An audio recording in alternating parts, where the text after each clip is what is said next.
నమస్కారం. ప్రతిధ్వని కార్యక్రమానికి స్వాగతం. అవినీతి రహిత భారతం కోసం నగదు రహిత లావాదేవీలకు పట్టం కట్టాలని దేశ ప్రజలకు ప్రధాని మోదీ తాజాగా విజ్ఞప్తి చేశారు. పెద్ద నోట్ల రద్దు, జీఎస్టీ అమలుతో త్వరలో స్వచ్ఛ ఆర్థిక వ్యవస్థ అవతరిస్తుందని ఆర్థిక మంత్రి అరుణ్ జైట్లీ మరోవైపు ఉద్ఘాటించారు.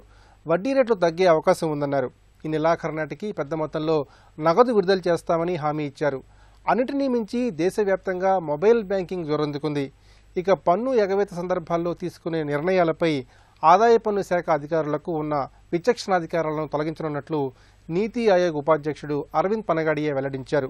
పెద్ద నోట్ల రద్దుతో దేశంలో ఉద్యోగ అవకాశాలు పెరుగుతాయని, ఐటీ కొలువులకు ఢోకా ఉండదని వాణిజ్య పారిశ్రామిక వర్గాలు పేర్కొంటున్నాయి. పేదలు, మధ్యతరగతికి మంచి రోజులు వస్తాయని ఆర్థిక నిపుణులు విశ్లేషిస్తున్నారు. ఈ నేపథ్యంలో అవినీతి లేని భారతావనిలో స్వచ్ఛ ఆర్థిక వ్యవస్థ అవతరించే అవకాశాలపై ప్రతిధ్వని చర్చను చేపట్టింది. ఈ చర్చలో పాల్గొంటున్న ప్రముఖులు నల్లమోతు విష్ణు గారు, భారతీయ జనతా పార్టీ రాష్ట్ర కార్యవర్గ సభ్యులు ప్రొఫెసర్ బి ఎర్రరాజు గారు, ప్రముఖ ఆర్థికవేత్త ఎంవి రాజేశ్వరరావు గారు, ఫ్యాప్సీ మాజీ సెక్రటరీ జనరల్, ఆర్థిక అంశాల విశ్లేషకులు నిమ్మగడ్డ సీతారత్న కుమార్ గారు, తెలుగుదేశం పార్టీ నాయకులు, సాఫ్ట్వేర్ రంగ నిపుణులు.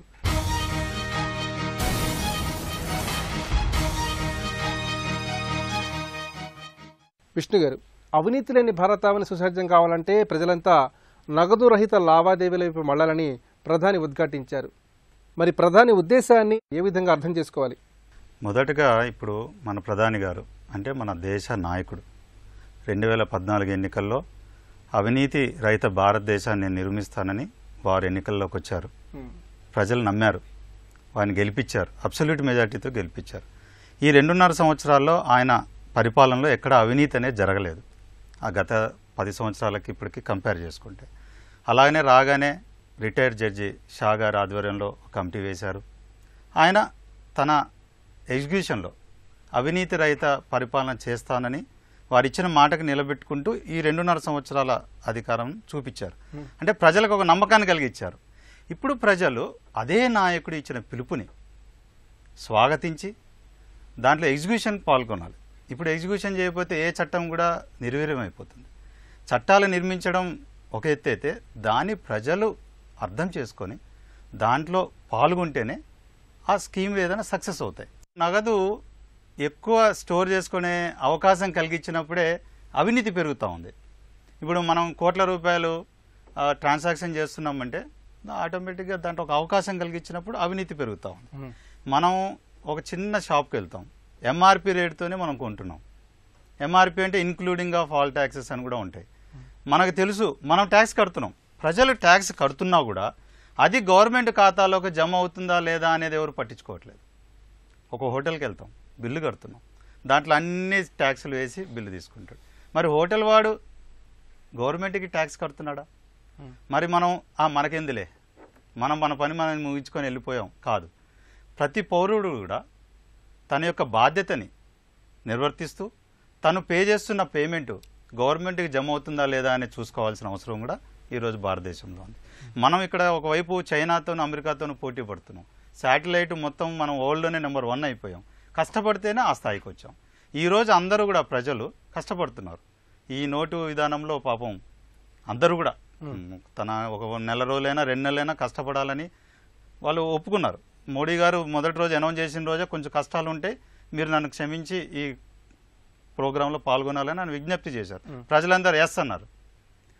అదే పరంగా తప్పు జరుగుతున్నా కూడా కళ్ళు మూసుకొని ఉండకుండా ప్రజలందరూ కూడా ఈ దేశ భవిష్యత్తు కోసం నరేంద్ర మోడీ గారి మీద నమ్మకంతో వారు తీసుకొచ్చిన సిస్టంలోని కొంచెం కష్టమైనా నష్టమైనా భరించి మనందరం పాల్గొన్నప్పుడే రాబోయే భవిష్యత్తులో భారతదేశం నెంబర్ 1 దేశంగా అభివృద్ధి చెందిన దేశాల సమక్షంలో నిలబడుతుందని ఎటువంటి డౌట్ లేదని చెప్పి నేను మనవి చేసుకున్నాను. ఎర్రరాజు గారు, పెద్ద నోట్ల రద్దుతో పాటు జీఎస్టీ కూడా అమల్లోకి వచ్చినట్లయితే స్వచ్ఛ ఆర్థిక వ్యవస్థ సాకారం దాలుస్తుందని ఆర్థిక మంత్రి అరుణ్ జైట్లీ చెబుతున్నారు. మరి ఎలాంటి ఆరోగ్యకరమైన ఆర్థిక వ్యవస్థ సాకారం అయ్యే అవకాశం ఉంది? ఎప్పుడైతే డిజిటల్ ట్రాన్సాక్షన్స్ వచ్చాయో అప్పుడు ఏమవుతుందంటే పన్ను డైరెక్ట్గా మీకు ట్రెజరీకి చేరిపోతుంది. మీకు ఉదాహరణకి షేర్ ట్రాన్సాక్షన్ ట్యాక్స్ ఉంది. అది షేర్స్ అమ్మకం కొనుగోలు చేసినప్పుడు డైరెక్ట్గా అక్కడ డెబిట్ అయ్యి డైరెక్ట్ ట్రెజరీకి వెళ్ళిపోతుంది. అది మధ్యలో ఇంక మధ్యవర్తి ఉండదు. ఒక అధికారం అనేటువంటి వాడు అక్కడ మధ్యలో లేడు. అక్కడ వసూలు చేసి మళ్ళీ బ్యాంకులో జమ చేసి ట్రెజరీలో జమ చేసి తర్వాత గవర్నమెంట్ ట్రెజరీకి అకౌంట్ ఫర్ అయ్యి తర్వాత దాన్ని ఆడిట్ తీసుకుని ఈ వ్యవహారాలు ఏమీ అక్కర్లేదు. డైరెక్ట్గా ఇప్పుడు జిఎస్టీ కూడా ఏంటి మొత్తం అంతా కూడా డిజిటైజేషన్తోనే నడుస్తుంది. అది దానివల్ల ఏమిటవుతుందంటే లీకేజెస్ అన్నటువంటివి ట్యాక్స్ కలెక్షన్లో ఎక్కడ ఉండవు. ఏ ట్యాక్స్ రేట్ అయితే అంగీకారం అయిందో, ఏ ఆమోదం అయిందో ఆ ట్యాక్స్ రేటు కొనుగోలు చేసినప్పుడు పే చేస్తున్నాడు ట్యాక్స్ పేయి. ఇది అన్నారు ప్రజలు అప్రమత్తంగా ఉండి చూడాలి అని. ప్రజలు అప్రమత్తంగా ఉంటే సరిపోదు. అది నేను ఇన్కమ్ ట్యాక్స్ కడుతున్నాను, ఇన్కమ్ ట్యాక్స్ కట్టిన దాన్ని వాళ్ళకి ఇన్కమ్ ట్యాక్స్ డైరెక్ట్గా ట్యాక్స్ రెమిట్ అయిందా లేదా అన్నటువంటి చూసే బాధ్యత మనది కాదు. మనకి సావకాశం లేదు, దాంట్లో మనం చొరబడలేము. అది ఒక వ్యవస్థ. అది అలాగే సెంట్రల్ ఎక్సైజ్ ట్యాక్స్ కడుతున్నారు. ఆ ఎక్సైజ్ ట్యాక్స్ వాళ్ళు వసూలు చేసుకుంటున్నారు, వాళ్ళు వెళ్తారు. ఆ ఎక్సైజ్ ట్యాక్స్ వాళ్ళకి చేరుతోందా లేదా అనేటువంటి పర్యవేక్షణ ప్రజలు చేయలేరు. దానికి వ్యవస్థ వేరే ఉంది. అదే ఆడిట్ వ్యవస్థ. అకౌంటింగ్ ఆడిట్ అన్నీ చేసుకుంటారు. చేసుకుని తర్వాత ఆడిట్ రిపోర్ట్ ఇచ్చిన తర్వాత తెలుస్తుంది మనకి ఇంతమంది పే చేయలేదు అని. అది చాలా వ్యయపూరితమైన వ్యవస్థ. ఎందుకంటే ఎప్పుడైతే మీరు విజిలెన్స్ అన్నీ పెట్టి అన్నీ చేసుకున్నారో వాటిలంటికి కాస్ట్ ఉంటుంది. ₹1 కలెక్ట్ చేసుకున్న దాని మీద మనం సుమారుగా 50-60 పైసలు ఈ ట్యాక్స్ అడ్మినిస్ట్రేషన్ ఎక్స్పెండిచర్ కింద వెళ్తోంది. ఎప్పుడైతే డిజిటైజేషన్ వచ్చి ట్యాక్స్ కలెక్షన్స్ అంతా కూడా ఆటోమైజ్ అయ్యాయో అప్పుడు ఈ 60 పైసా ఎక్స్పెండిచర్ పోతుంది. డైరెక్ట్గా ₹1తో సరిపోతుంది. అంచేతనేంటి ట్యాక్స్ రేట్ కూడా మనకి తగ్గడానికి అవకాశం ఉంది. బోల్డ్ ట్యాక్స్లు కంబైన్ అవుతున్నాయి జిఎస్టీలో. అప్పుడు అన్ని ట్యాక్స్లు కంబైన్ అవ్వడం వల్ల ఏంటి, పూర్వం మనం 34%, 35% ట్యాక్స్ కడుతుంటే ఇవాళ నేను 20%, 21% ట్యాక్స్తో మనకు సరిపోతుంది. ఇంకా 13% మనకి గెయిన్ వస్తుంది. రాజేశ్వరరావు గారు, పరిశ్రమలకు వారానికి 50,000 మాత్రమే విత్డ్రా చేసుకునే సదుపాయం ప్రస్తుతం ఉంది. అయితే ఈ పరిమితిని తొలగించాలని అసోచాం ఆర్థిక మంత్రికి విజ్ఞప్తి చేసింది. మరి చిన్న పరిశ్రమల్లో బలోపేతానికి కేంద్ర ప్రభుత్వం ఎలాంటి స్పష్టమైన గట్టి చర్యలు చేపట్టాలి? 50,000 వస్తున్నదా అనేటువంటి ఆలోచించాలి. కారణం ఏంటంటే ఎప్పుడైతే ఇంత డబ్బు, నగదు డబ్బును లీగల్ టెండర్కి మార్చారో ఒక విధమైన ప్రకంపన ఏర్పడింది. డబ్బు దొరకడం లేదు. ప్రింటింగ్ వచ్చి బ్యాంకుల్లో ఇచ్చి బ్యాంకులు మనకి ఇచ్చేటువంటి వ్యవస్థ అంత త్వరితగతిన పోవడం లేదు. కాబట్టి ఎన్ని అడగడం అనేది కాదు, ఏ విధంగా మారుతున్నటువంటి మార్పును మనం గ్రహించి ఏ విధంగా మనం చేసుకోవాలన్నటువంటిది ఆలోచించాల్సిన అవసరం ఎంతైనా ఉంది. కాబట్టి ఏ పరిశ్రమైనా, ఏ వాణిజ్యమైనా, ఏది చేయాలన్నా ఈ మధ్య కాలంలో లెటర్సే డిసెంబరు, జనవరి, ఫిబ్రవరి వరకైనా మార్పులతో వచ్చేటువంటి ఇబ్బందులను తట్టుకోవాల్సిన అవసరం ఎంతైనా ఉన్నది. సాధారణంగా ఇది ఏ బ్యాంక్ వ్యవస్థ ద్వారానే లావాదేవీలు జరుపుకోవాల్సిన అవసరం ఉన్నది. ఈవెన్ శాలరీస్ పే చేయాలన్నా కానీ బ్యాంక్ అకౌంట్ ఓపెన్ చేసి డబ్బులు ఇవ్వడం ఇటువంటివి చేయాల్సిన అవసరం ఎంతైనా ఉంది. తర్వాత కొనడం, అమ్మడం, అక్కడ కూడా ఇబ్బందులు జరుగుతాయి. ఏమి కొంత అలవాటు ప్రకారంగా కొంత క్యాష్ ట్రాన్సాక్షన్స్ కూడా జరిగేది. ఈ మధ్య కాలంలో క్యాష్ ట్రాన్సాక్షన్ జరగడానికి వీలు లేదు. ఎందుకంటే అటువంటి పరిస్థితి లేదు. అయితే ప్రతి వ్యవస్థ అయినా, ఏది పరిశ్రమైనా, వాణిజ్యమైనా ఈ మధ్య కాలంలో నెక్స్ట్ 2-3 మంత్స్లో మాత్రం మనం ఎన్ని కోరికలు కోరినా కానీ మార్పులు మాత్రం అనుకున్న విధంగా మారేటువంటి పరిస్థితి లేదు. కాబట్టి డిజిటైజేషను, తర్వాత బ్యాంక్ ట్రాన్సాక్షన్స్ ద్వారానే జరుపుకోవడం అనేటువంటిది ఉత్తమమైనటువంటిది. ఆ విధంగా జరుపుకొని అటువంటి మార్పులు చేర్పులు చేసుకున్నట్లేదంటే పరిశ్రమలు ముందుకు పోవడానికి చాలా అవకాశం ఉంది. డిసెంబర్ 30th తర్వాత కూడా మనకు ఇబ్బందులు ఉంటాయి. కాబట్టి బ్యాంకు ద్వారానే లావాదేవీలు చేసుకోవాల్సిన అవసరాలు ఏర్పడతాయి. దానికి తగినటువంటి మార్పులు చేసుకోవాల్సిన అవసరం ఉన్నది. అప్పుడే మనకు పరిశ్రమలైనా, ఈ వాణిజ్యానికైనా ఒక సక్రమంగా ముందుకు జరగడానికి వీలుంటుంది. సీతారత్న కుమార్ గారు, పెద్ద నోట్ల రద్దు నిర్ణయం తర్వాత ఉద్యోగ అవకాశాలు దేశంలో ఇబ్బడిముబ్బడిగా పెరిగే అవకాశం ఉందంటున్నారు. మరోవైపు ఐటీ రంగంలో కూడా ఉద్యోగాలకు ఎలాంటి డోకా లేదని చెప్పి పారిశ్రామిక వర్గాలు స్పష్టం చేస్తున్నాయి. మొత్తం మీద వివిధ రంగాల్లో ఏ మేరకు ఉద్యోగ అవకాశాలు పెరిగే పరిస్థితి ఉంది? డెఫినెట్గా అన్ని రంగాల్లో పెరగడానికి ఎక్కువ అవకాశం ఉందండి. నాట్ ఓన్లీ ఐటీ, అదర్ ఇండస్ట్రీస్లో కూడా పెరగడానికి ఎక్కువ అవకాశం ఉంది. ఎందుకు నేను అదర్ దాన్ ఐటీ చెప్తున్నానంటే, ఈ రోజున నగదు రహిత భారతదేశంగా ఏదైతే ఒక ప్రధానమైన ఉద్దేశం భారత ప్రభుత్వానికి ఉందో, అది గనక అనుకున్నట్లుగా చేయగలిగితే గనక డెఫినెట్గా అంకుర సంస్థలు లాంటివి కానీ, లేకపోతే యంగ్ ఎంటర్ప్రెన్యూవర్స్ వాళ్ళందరికీ కూడా గవర్నమెంట్ తరపు నుంచి రుణాలు చాలా తక్కువ ఇంట్రెస్ట్కి వస్తాయి. ప్రోత్సాహకాలు అనేది గవర్నమెంట్ తరపు నుంచి, బ్యాంకుల తరపు నుంచి ఎక్కువగా అవకాశాలు పొందడానికి అవకాశం ఉంటుంది. సో అటువంటి సందర్భంలో ఏంటంటే ఎంప్లాయ్మెంట్ పెరగడానికి కూడా అవకాశం ఉంటుంది. ఇంకా కమింగ్ టు ఐటీ వస్తే కనుక, ఐటీ అనేది ఒక జీవనది లాంటిది.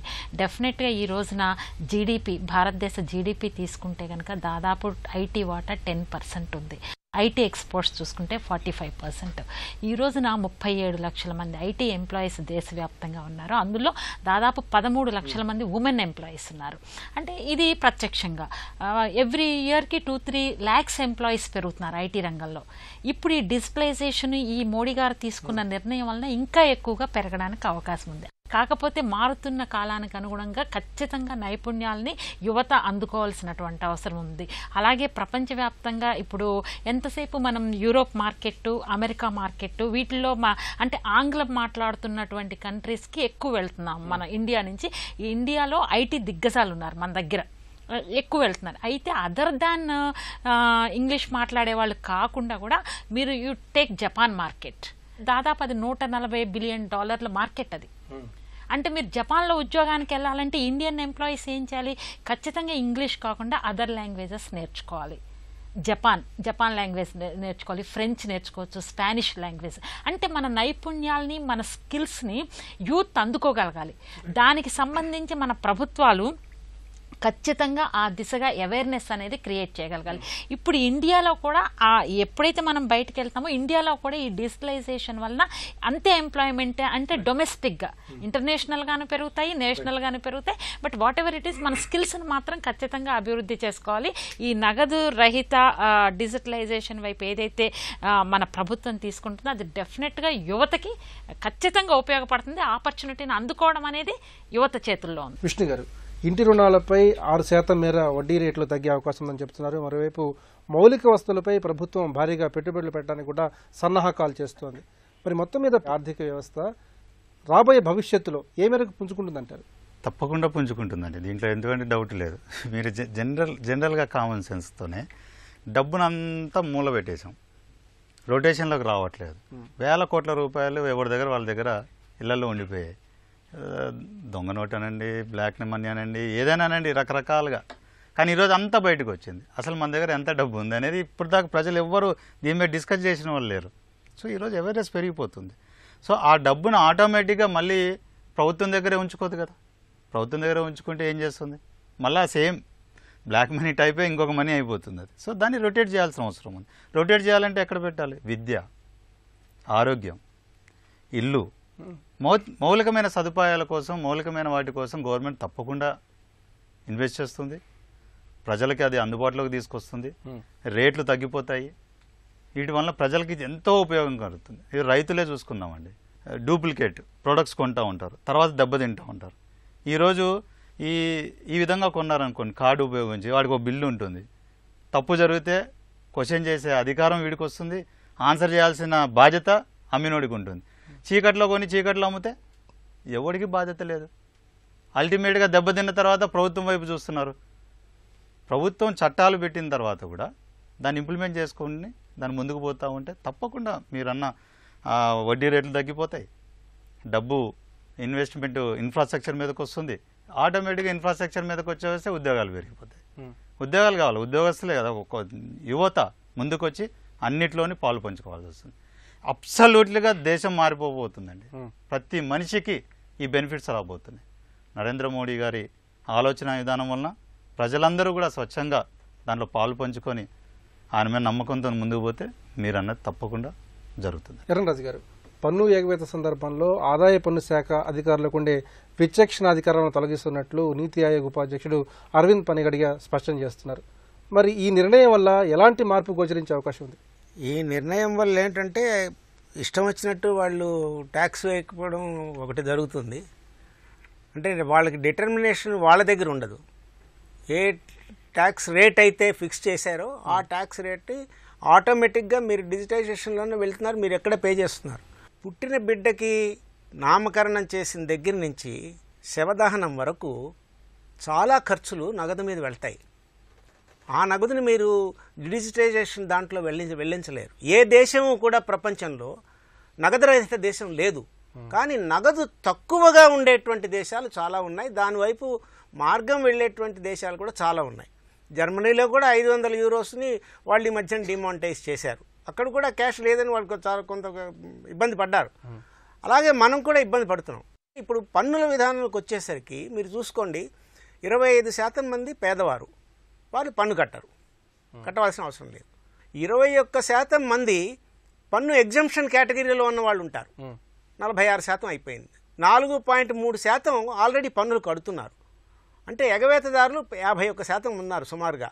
ఈ ఎగవేతదారుల మీద మీరు దాడి చేయవలసినటువంటి ప్రక్రియ మీరు ఇటు మిగతా ఎకానమీ మీద ప్రెషర్ పెట్టి తీసుకెళ్తే అది సవ్యమైనటువంటి మార్గం కాదు. ఎందుకంటే ప్రభుత్వం ఇప్పుడు చేయవలసింది ఏంటంటే ఈ 51% మీద అంకుశం పోటు పొడవాలి. దానికి ఏ రకంగా ముందరికి వెళ్తారు అన్న దాని మీద మొత్తం ప్రక్రియ అంతా ఉంది. దీని మీద వెళ్ళాలి అంటే ఈ పన్ను అధికారులకు ఉండేటువంటి వెసులుబాటును తీసేస్తే, అధికారం దుర్వినియోగం జరగకుండా ఉంటే, నేను ఎగ్జంప్షన్స్ అనేటువంటివి ఇష్టం ఇచ్చినట్టు ఎవరికి ఇవ్వకుండా ఉంటే అప్పుడు ముందరికి వెళ్ళడానికి సాధ్యం అవుతుంది. కాబట్టి అరవింద్ పన్ను గారు ఏమన్నారంటే పన్ను అధికారులకి మేము అధికారాలను తీసే ప్రక్రియలు ప్రారంభించాము అన్నారు. ఒకటి. రెండోది ఏంటంటే ఎప్పుడైతే మీరు ఆటోమేషన్ చేశారో మీరు ఇన్కమ్ ట్యాక్స్ ఎక్సైజ్ వ్యవస్థలో ఉండేటువంటి అధికారులందరినీ కూడా మీరు వంతడికి ఒక సంవత్సరంలో కానీ 2 సంవత్సరాలు కానీ కుదించుకుంటాము అనేటువంటి నిర్ణయం మీరు తీసుకున్న పక్షంలో మీకు మొత్తం ప్రక్రియలో ప్రక్షాళన జరుగుతుంది. దీనికి ఖచ్చితంగా ఒక 2 సంవత్సరాలు మనం ఓపిక పట్టాలి. ఈ మార్పులన్నీ కూడా ఒక ప్రక్రియ దాల్చాలంటే. హరీశ్రావు గారు, పెద్ద నోట్ల రద్దు వల్ల చేకూరే ప్రయోజనాలు వివరిస్తూ సమీప భవిష్యత్తులో వడ్డీ రేట్లు తగ్గే అవకాశం ఉందని ఆర్థిక మంత్రి అరుణ్ జైట్లీ చెబుతున్నారు. మరి వడ్డీ రేట్లు తగ్గటం వల్ల చిన్న మధ్య తరహా పరిశ్రమలు ఏ మేరకు పుంజుకుంటాయి? వడ్డీ రేట్లు తగ్గడం వల్లనే అన్ని పుంజుకోవడం కాదండి. ఇది ఒక ప్రక్రియ. ఈ ప్రక్రియ వల్ల మొత్తం ఆర్థిక వ్యవస్థలో మార్పులు ఏం జరుగుతాయి అనేటువంటి ఆలోచించాలి.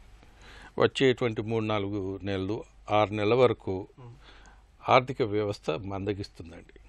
అంటే లావాదేవీలు తగ్గిపోతాయి, ప్రొడక్షన్ తగ్గిపోతుంది, ఎంప్లాయ్మెంట్ జనరేషన్ తగ్గిపోతుంది. కానీ ఈ మధ్యకాలంలో జరిగేది ఏంటంటే ఎక్కడైతే కొన్ని లక్షల కోట్ల రూపాయలు ప్రజల్లో ఉన్నాయో అవి ఏ విధమైనటువంటి డబ్బు అయినా కాదండి, సరి అయిన డబ్బు కావచ్చు, సరి అయింది కాంది కూడా ఉన్నది. అది బయట ఉండేది చాలా వరకు. అది ఇప్పుడు అక్కడికి తక్కువ ఖర్చుతోటి బ్యాంకుల్లోకి వస్తున్నది. దానికి ఖర్చు ఏమి లేదు, తీసివేయడమే, ఓన్లీ ట్రాన్సాక్షన్ కాస్ట్ మాత్రం. ఆ డబ్బుని ఏం చేయాలి? అదనంగా ఉన్న డబ్బు, ఎప్పుడైతే డబ్బు ఎక్కువ ఉంటుందో దాన్ని వాడుకోవాలంటే రుణాల మీద వడ్డీ తగ్గించాలి అనేటువంటిది ఆలోచన. తక్కువ అవుతుంది. ఎంతవరకు తక్కువ అవుతుంది అని అంటే చాలా వరకు తగ్గించారనుకోండి, మనం ఫారెన్ ఇన్వెస్ట్మెంట్స్ తగ్గిపోతాయి. ఎందుకంటే వాడు ఇక్కడ లాభం లేదంటాడు. కాబట్టి there is a balancing act. ఈ బ్యాలెన్సింగ్ యాక్ట్ అంతవరకు తగ్గిపోతుంది అని చెప్పలేం, కొంతవరకు మాత్రం తగ్గుతుంది.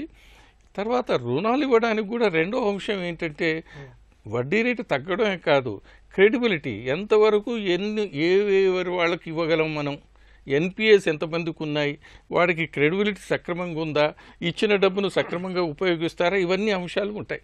కాబట్టి అంతే రాబోయే కాలంలో ఇండస్ట్రీ అయినా, ఐటీ అయినా, ఏదైనా, ఏ వాణిజ్యం అయినా, తర్వాత ప్రజలైనా ఎంప్లాయ్మెంట్ అంటే పెరగాలంటే ప్రభుత్వం చేయవలసిన పనులు కొన్ని ఉన్నాయండి. పన్నులు కొంతవరకు తగ్గించడం, తర్వాత ఇన్వెస్ట్మెంట్స్ తీసుకురావడం. ఎక్కువగా ఇప్పుడు మనం ఏమంటున్నాం, ప్రతి రంగంలో కూడా మౌలిక వ్యవస్థ సక్రమంగా లేదు, ఇన్ఎఫిషియెంట్గా ఉన్నది. కాబట్టి మనం ఏ పని చేసినా కానీ మనం పోటీగా చేయలేకపోతున్నాం. అనేటువంటిది అంశం చాలా తేటతెల్లంగా వస్తున్నది. దాన్ని తగ్గించడానికి ఏం చేయాలి? ఇప్పుడు ప్రభుత్వానికి మాత్రం ఒక అవకాశం ఉన్నది. ఒక 3 లక్షల కోట్లు కనుక అది ఈ లోపలికి రాకుండా ఉన్నట్టుంటే అంత మేరకు ఆ డబ్బును ప్రభుత్వం ఆర్బీఐ ద్వారా తీసుకొని ఉపయోగించి ఇన్వెస్ట్మెంట్ చేయొచ్చు. ఆ ఇన్వెస్ట్మెంట్ చేసినప్పుడు ఏమవుతుంది? ఒక యాక్టివిటీ పెరుగుతుంది. యాక్టివిటీ వల్ల చిన్న పరిశ్రమలు, మధ్య తరహా పరిశ్రమలకు గిరాకీ పెరుగుతుంది, కొత్త పరిశ్రమలు రావడానికి అవకాశం ఉంటుంది. ఇటువంటిది ఇదేంటి అంటే ఒక వర్చువస్ సైకిల్. ఒక సైకిల్ ఏమంటుంది? ఓదాన్ని ఒకటి అనుగుణంగా పెరుగుతూ పోతుంది. కాబట్టి ఇమీడియట్గా ఈ 1 సంవత్సరంలో ఏదో మార్పు జరుగుతుందని కాదు, తప్పనిసరిగా ఒక 2 సంవత్సరాల నుండి మాత్రం చాలా మార్పులు వస్తుంది. Provided there is a fundamental condition ఏంటంటే ప్రభుత్వం సరి అయిన రంగాల్లో విపులంగా విస్తృతంగా ఇన్వెస్ట్మెంట్ చేసి ఎంప్లాయ్మెంట్ జనరేట్ చేసి తద్వారా పరిశ్రమలకైనా ఐటీ రంగానికి అన్నిటికీ అవకాశాలు పెంచినట్లేదు అంటే ఇవన్నీ పెరుగుతాయి.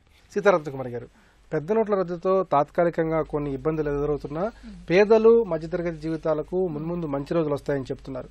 మరి వాస్తవ దృక్కోణంతో చూసినట్లయితే సామాన్యుల జీవితాలపై ఈ నిర్ణయం ఎలాంటి ప్రభావాన్ని చూపించే అవకాశం ఉంది? తప్పకుండా మంచి భవిష్యత్తు ఉంటుందండి. అంటే ఇప్పుడు పడుతున్న ఇబ్బందులు కూడా తాత్కాలికమైన ఇబ్బందులుగానే మనం చూడాలి. ఇంత పెద్ద బృహత్తరకమైన కార్యక్రమాన్ని వచ్చినప్పుడు ఖచ్చితంగా ఈ ఒడిదుడుకులు ఉంటాయి, అది అర్థం చేసుకుంటాము. కానీ ఒక మంచి భవిష్యత్తు కావాలంటే కనుక కొంచెం సాక్రిఫైస్ చేయాల్సినటువంటి అవసరం ఉంది. ఎప్పుడైతే ఈ బ్లాక్ మనీ అంతా బ్యాంకింగ్ రంగంలోకి వచ్చిందో తద్వారా ఏం జరుగుతుందంటే ప్రభుత్వం తీసుకునే చర్యలు చాలా కింద స్థాయి ప్రజల వరకు కూడా ఏవైతే అనుకున్న లక్ష్యాలు, ఫర్ ఎగ్జాంపుల్ సంక్షేమ కార్యక్రమాలు ఉన్నాయి, సంక్షేమ కార్యక్రమాలని ఇంకా సమర్థవంతంగా క్షేత్రస్థాయి వరకు తీసుకెళ్లొచ్చు. ఎందుకంటే ఎప్పుడైతే మీరు క్యాష్లెస్ అనేది ప్రవేశపెట్టాలనుకుంటున్నారో ఇక్కడ అవినీతి అనేది ఖచ్చితంగా తగ్గిపోతుంది. అవినీతి తగ్గిపోయినప్పుడు ఏమవుతుందంటే మధ్యలో దళారులు కానీ లేకపోతే రావాల్సినటువంటి బెనిఫిట్ ఏదైతే ఉందో డైరెక్ట్గా కింద వరకు వచ్చి చేరుతుంది. ఆ విధంగా బిలో పవర్టీ లైను కింద స్థాయిలో ఉన్న వాళ్ళకి ప్రముఖంగా లాభం జరుగుతుంది. ఇంకొకటి, ఇంత డబ్బు ఎకానమీలోకి వచ్చిన తర్వాత ఇంట్రెస్ట్ రేట్స్ తగ్గుతాయి. ఇంట్రెస్ట్ రేట్స్ తగ్గినప్పుడు ఎంటర్ప్రెన్యూర్స్ వస్తారు. ఇంకొకటి, హౌసింగ్ లోన్స్ అనేవి తగ్గిస్తామని మొన్న అరుణ్ జైట్లీ గారు మాట్లాడటం జరిగింది. అంటే ఇప్పుడున్న పర్సంటేజ్ కన్నా కూడా తక్కువ వస్తుంది. తక్కువ వస్తే అంటే పేద దిగువ మధ్యతరగతి ప్రజలకి ఇల్లు కట్టుకోవడం అనేది ఒక కలగానే ఉంది ఈ రోజు వరకు కూడా. ఈ ఇంట్రెస్ట్ రేట్స్ ఎప్పుడైతే తగ్గుతాయో ఇల్లు కట్టుకోవడానికి అవకాశం ఉంటుంది. వెహికల్ లోన్లు ఇంట్రెస్ట్లు తగ్గుతాయి. ఎప్పుడైతే ఇంట్రెస్ట్లు తగ్గుతాయో ప్రజల అభివృద్ధి పదం వైపు ముందుకెళ్ళడానికి అవకాశం ఉంటుంది. ఇంకొకటి చూస్తే కనుక ఇన్ఫ్రాస్ట్రక్చర్ అనేది బ్రహ్మాండంగా తయారవుతుంది. ప్రతి పనిలోనూ ఎప్పుడైతే ఈ నగదు రహిత భారతదేశం ఏర్పడుతుందో కరప్షన్ లెవెల్స్ అనేవి తగ్గుతాయి. కరప్షన్ లెవెల్స్ తగ్గినప్పుడు ఏంటంటే ప్రజలకి నాణ్యమైన సౌకర్యవంతమైన సౌకర్యాలు అనేవి ప్రజలకి అందుబాటులోకి వస్తాయి. ఇంకొకటి చూస్తే కనుక మహిళలకి, ముఖ్యంగా మహిళలకి, ఈ మహిళా ఉద్యోగులకు కానీ, మహిళా ఉద్యోగులకు జనరల్గా కొంచెం ట్యాక్స్ పర్సంటేజ్ తక్కువ ఉంటుంది. ఈ ఎకానమీలో ఈ డబ్బు రావడం వలన ఇందాక సార్ చెప్పినట్టు పర్సంటేజ్ ఆఫ్ ట్యాక్స్ పేయర్స్ 4.3 అన్నట్టున్నారు ఇందాక సార్. అంత తక్కువ మంది కడితే భారతదేశం ఇలా ఉంది. మిగిలిన ఏదైతే 51% ట్యాక్స్ పరిధిలోకి వస్తే కనుక you can see wonderful India. ఎందుకనంటే అందరూ 51% ఏదైతే ఉన్నారో వాళ్ళందరూ ట్యాక్స్ పరిధిలోకి వస్తే ఆ ట్యాక్స్ ఇన్కమ్ ద్వారా సామాన్య ప్రజలకి, దిగువ మధ్య తరగతి వాళ్ళకి అనేకమైనటువంటి బ్రహ్మాండమైనటువంటి సౌకర్యాలు ప్రజలకు అందుబాటులోకి వస్తాయి. ఇది దీని వెనకాల ఇంత పెద్ద కథ ఉంది. దాన్ని ఏంటంటే ప్రభుత్వం ప్రజల్లో అవేర్నెస్ క్రియేట్ చేస్తే కనుక ఇంకా ఎక్కువ సపోర్ట్ ప్రజల నుంచి ప్రభుత్వానికి వస్తుందని నేను ఖచ్చితంగా చెప్పగలను. కట్టల కొద్దీ చలామణిలో ఉండే నగదు అవినీతికి మూలమని స్పష్టమవుతోంది. దేశ ప్రజల్లో ముఖ్యంగా యువతలో గుణాత్మకమైన మార్పు గోచరిస్తోంది. మొత్తానికి ఇంతటి సంక్లిష్ట పరిస్థితుల్లోనూ ఉందిలే మంచి కాలం ముందు ముందున అనే చందంగా భవిష్యత్తు ఆశాజనకంగా కనిపిస్తోంది. ఇది నేటి ప్రతిధ్వని. నమస్కారం.